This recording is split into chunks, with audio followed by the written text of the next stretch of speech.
Good morning, or depending when you're watching this, good afternoon, good evening, or good night. My name's Ross, and I was always told how to voice the radio. So today, we need to take a look at Reshiram Zekrom. And yes, I know that I said that this was the best deck. I made that video, I'll link it in the description, I ain't scared.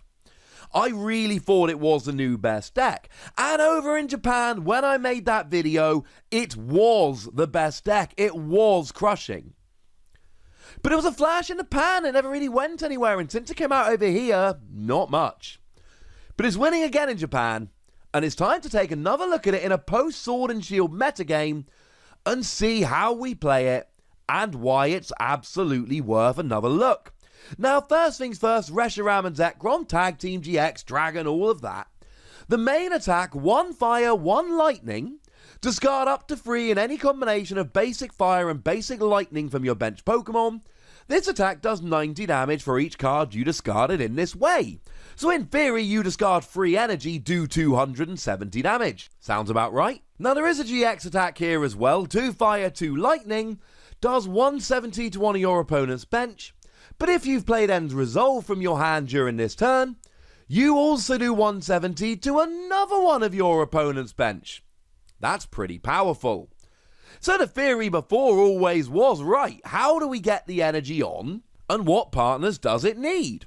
So we have a go through. Now I've got 2 deck lists I'm going to show you during this video, and then they're a little bit different, although there are quite a lot of similarities between them.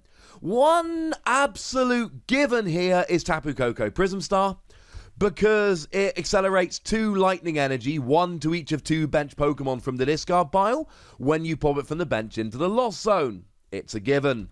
Similarly, Victini Prism Star is played in both lists, as it well should be, because you get to put all your basic energy from the discard pile back into the deck and do 20 damage for each energy you put back. That sounds pretty good to me. And then we take Dedenne GX and we smash. Nah, only kidding. Dedenne does like nothing in terms of damage, but it does do a really good job of getting you set up, lets you discard your hand, draw 6 cards, multiples played by both. But that's where we start to diverge, ladies and gentlemen. Because if we look at the other Pokemon, they vary wildly. One list plays a 2-2 line of Ninetales for the Gusting. You discard 2 fire energy from your hand, and then you get to swap your opponent's bench, or one of their bench, with their active. And it plays 3 copies of Jirachi for the added consistency. And then it plays Marshadow, which can get rid of one of your opponent's stadium cards. Whereas the other list plays Mew to protect your bench. That Fiona card, the one that if it's on your bench you can put it on the bottom of your deck and make your opponent switch their active. It's nice to make your opponent swap their active, but it also stops you decking out. Really interesting to note here that this is the second time in a few days where we've looked at 2 fire decks, one of which played Ninetales and the other one of which played Fiona. It seems like an either or, which does make sense. And it plays that Mimikyu, the one that, if any of your opponent's bench Pokemon are damaged, they have no abilities. It's a nice Pokemon to leave on the bench for a little bit of ability lock. Okay.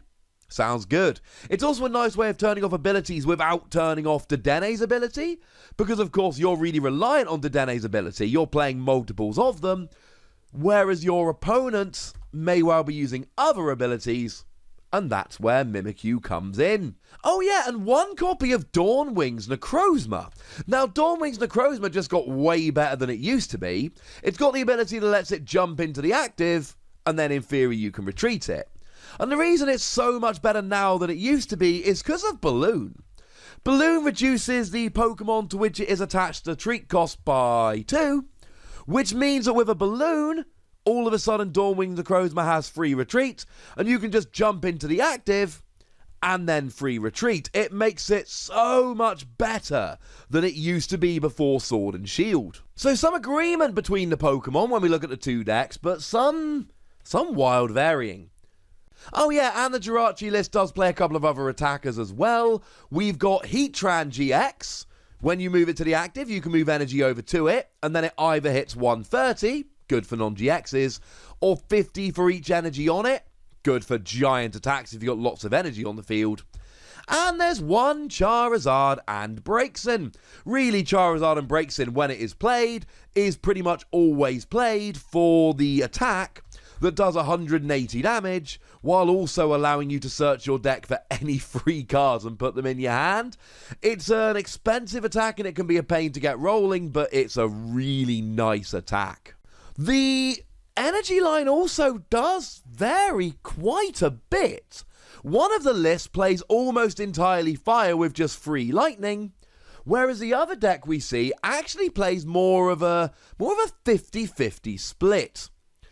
Honestly, it doesn't really matter as long as you've got some lightning to attach, and as long as you've got some to use with Tapu Koko, you'll be fine. Though I will say that trying to get 2 energy on a Reshiram and Zekrom for the GX attack, when you're only playing 3 in the deck, can be a bit awkward.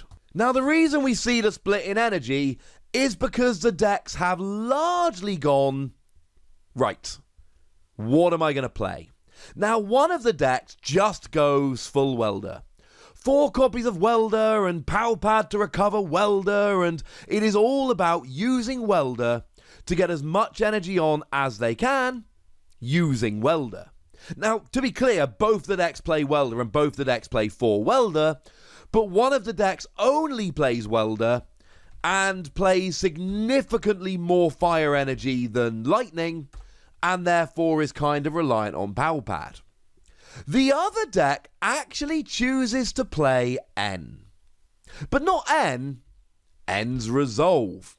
You see, N's Resolve is a very nice card that came around in Cosmic Eclipse, and bearing in mind, right, you've got to do this in order to use a GX attack. And of course, this is where I finished my thought from earlier. You know the deck I said would struggle to get free lightning energy on to use a GX attack? It's irrelevant. They're not playing End Resolve, so they can't use that GX attack. But they are playing Charizard and Breaksin, and that does have a GX attack, so, you know, they can use that. So End Resolve then, what it does, you discard the top 6 cards of your deck.